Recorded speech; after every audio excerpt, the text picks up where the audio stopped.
This episode is presented to you in the form of an audiobook. Every problem you face in life has one simple cause. You care too much about what others think of you. This concern for others. Opinions is the root of your unhappiness. Today, we're diving into the book The Courage to be Disliked, co-written by Japanese philosopher and psychologist Ichiro Kishimi and author Fumitaka Koga. For both internal worry is always linked to the outside world. They explain there is no such thing as worry that is completely defined by the individual. So-called internal worry does not exist. Whatever the worry that may arise, the shadows of other people are always present. Kishimi and Koga argue that all of life's problems can be easily solved and that life only seems complex because we make it so. According to them, the only thing you need to find happiness is the courage to be disliked. They explain that one must not fear being disliked. Freedom is being liked by others. It's not that you lack confidence, you simply lack courage. They also explain that the courage to be happy also includes the courage to be disliked when you have gained that courage. Your interpersonal relationships will all at once change into things of lightness. In this episode, we'll explore the key teachings from the book, including the psychology of unhappiness, why seeking external approval is a dead end, and the author's advice on how to live a truly happy life. Kishimi and Koga's worldview is based on the belief that everyone, no matter their past, has the potential to be happy. The main difference between happy and unhappy people is their willingness to change. The book draws on the theories of psychologist Alfred Adler. Adler believed that the self is a unified whole.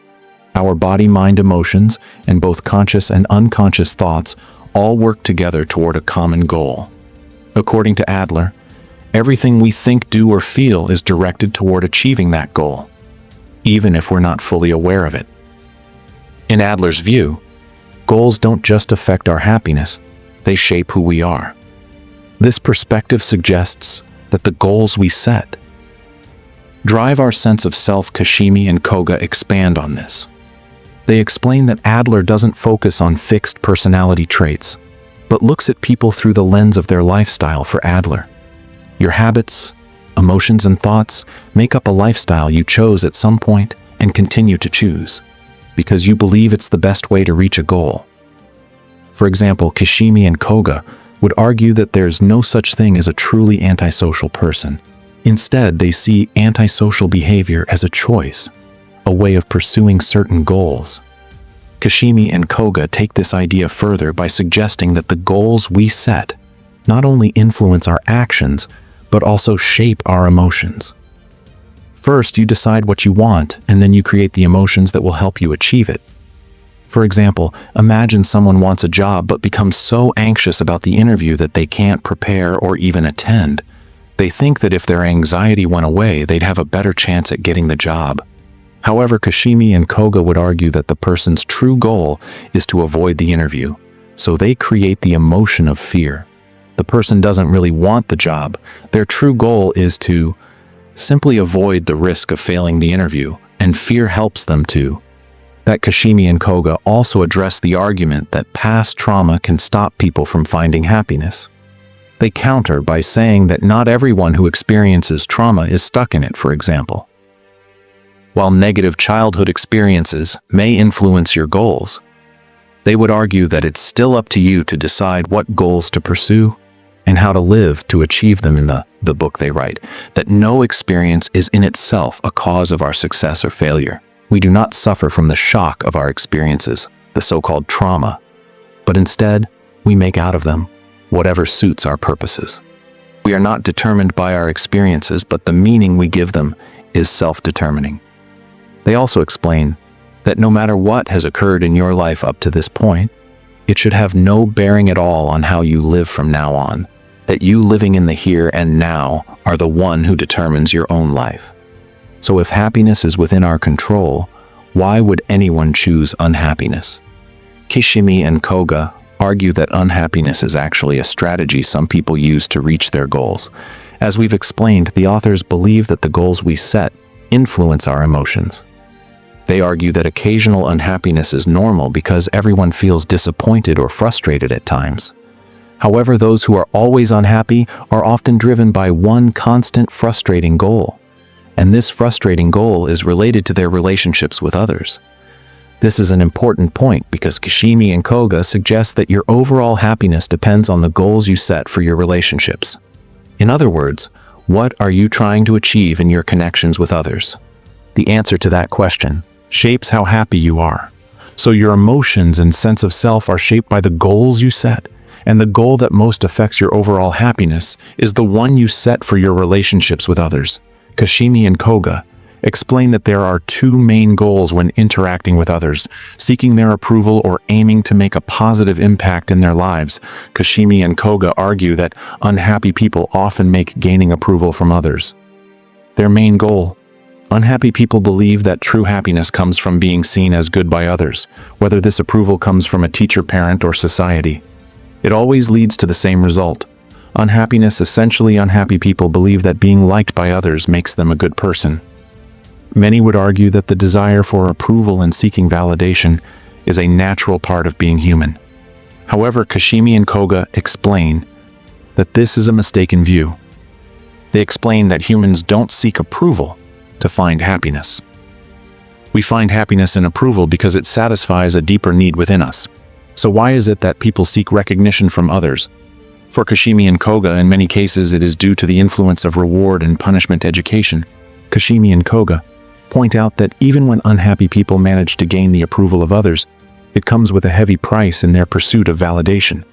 They end up living according to someone else's expectations. In doing so, they end up sacrificing their freedom and ultimately their happiness in the process. They explain to live one's life, trying to gauge other people's feelings and being worried about.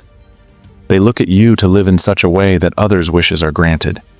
There may indeed be signposts to guide you this way, but it is a very unfree way to live. Now, why are you choosing such an unfree way to live?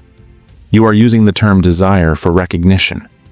But what you are really saying is that you don't want to be disliked by anyone unless one is unconcerned by other people's judgments, has no fear of being disliked by other people, and pays the cost that one might never be recognized. One will never be able to follow through in one's own way of living. That is to say, one will not be able to be free. Being praised essentially means that one is receiving judgment from another person as good, and the measure of what is good or bad about that act is that person's yardstick. If receiving praise is what one is after, one will have no choice but to adapt to that person's yardstick and put the brakes on one's own freedom. So we've established how seeking approval from others is ultimately fulfilling. But this isn't the worst result of making it your main goal. Kishimi and Koga argue that the real problem is that this goal is often impossible to achieve most of the time. Approval depends on meeting others' expectations. This means that whether or not people approve of you is out of your control, and sometimes, no matter what you do, you will not be able to make someone like you. Kishimi and Koga explain that when earning approval becomes impossible, unhappy people often react by setting a new goal instead of continuing to chase something impossible. They choose to stop trying altogether. They give up on trying to gain others' approval in doing so. They create negative emotions like fear and self-hatred to justify their decision not to try. However, as Kishimi and Koga explain, these people are still letting their lives be controlled by the unattainable goal of approval. By giving up, they don't truly let go of this desire. They only make their emotional attachment to it stronger. This deepens their unhappiness as they continue to feel the pain of failing to reach something they've basically given up on. The second goal they adopt is convincing themselves that something about them is flawed, which makes it impossible for others to like them by holding on to this limiting belief. Unhappy people avoid the risk of not gaining approval from others because they can simply justify it by saying they are flawed or that something is wrong about them. However, this keeps them trapped in a hopeless, miserable life, as they now believe they don't have the power to change whatever they think is flawed. Additionally, Kishimi and Koga explained that the need for external approval doesn't just impact unhappy people's self-esteem. It also prevents them from forming healthy relationships. The main reason for this is because unhappy people often view life as a competition. They see others as rivals. In other words, if someone else succeeds, it means they have failed. This happens because approval is often conditional. It depends on actions. Some people may like you for being funny, others for being generous, and some for your career achievements. These are tough standards to meet, and no one can do them all perfectly so naturally. Someone else may earn approval better than you when others succeed. They raise the expectations, making it harder for you to gain the same approval. Kishimi and Koga explain that seeking external approval is a zero-sum game. The more someone else succeeds, the worse you appear by comparison. In other words, pursuing approval from others turns life into a competition with winners and losers. This leads unhappy people to fear the success of others, and it may even cause them to celebrate their failures rather than offering them support, and this behavior is what prevents them from forming healthy relationships. Kishimi and Koga explain that once one is released from the scheme of competition, the need to triumph over someone disappears. The second reason why seeking approval harms relationships is because unhappy people believe relationships are founded on sacrifice. An unhappy person's need for approval can also damage their relationships by making them feel entitled. Kishimi and Koga argue that because unhappy people spend their lives trying to meet others' expectations, they become resentful when others, especially those close to them, don't meet their expectations in return.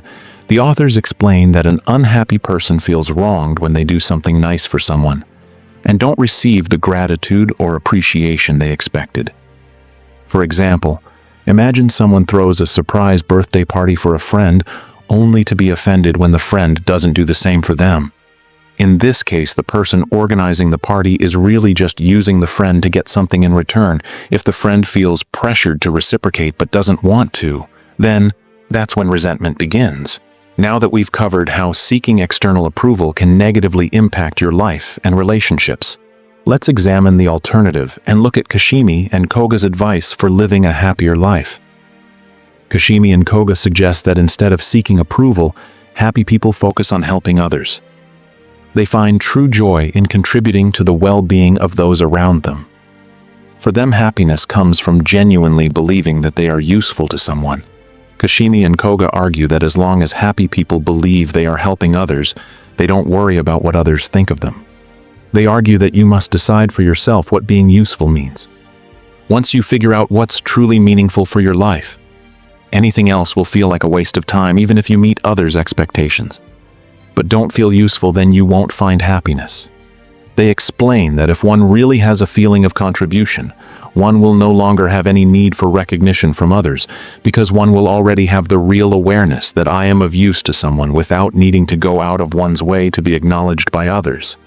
In other words, a person who is obsessed with the desire for recognition does not have any community feeling yet, and has not managed to engage in self-acceptance, confidence in others, or contribution to others. For happy people, helping others isn't a selfless sacrifice. It's something they do mainly for their own benefit. While this might sound selfish, Kishimi and Koga argue that it's perfectly fine if your purpose in life is to make yourself happy, since helping others brings them fulfillment. Happy people are able to serve without expecting anything in return. Additionally, according to the authors, the desire to help because it makes you happy is a much stronger motivator than doing so simply because it's the right thing to do. That is because pursuing self-sacrifice to be seen as a good person is just another form of seeking approval. Kishimi and Koga also argue that anyone can find happiness by realizing that just by existing they bring joy to others. Humans naturally care about each other, and simply being around others can be fulfilling without needing to do anything extraordinary. Building on this idea, happy people believe that all humans have value, even if they haven't done anything good with their lives. Because of this belief, they can accept themselves fully. Even if they've made mistakes or aren't as well adjusted as others, they understand that their presence is valuable to those around them. This makes them feel good about themselves despite their imperfections. While Kishimi and Koga acknowledge that some people do more good than others, they point out that unlike unhappy people who may see the success of others as a threat, happy people celebrate it, since happy people believe that everyone can make others happy just by being there. They see no need to view life as a competition. The success of others cannot diminish their own worth as human beings. Finally, happy people focus on the present moment, enjoying life as it comes. Kishimi and Koga believe that we all have the ability to choose happiness at any given moment. Kishimi and Koga explain that many people think they need to achieve something big to be happy, but that's not true. Anyone can find happiness by simply recognizing the positive impact they have on others. They clarify that this doesn't mean you should stop working toward future goals. Instead, you should find meaning and joy in the journey toward those goals. That way, if your life ended suddenly, you wouldn't feel like it was wasted. The key takeaway from this book is that no matter what you do, it's inevitable that some people won't like you. Therefore, the only way to find lasting happiness is to accept this reality and have the courage to live a life you believe is good, regardless of other people's opinions. This is why it's crucial to let go of the need for approval and develop the courage to be disliked.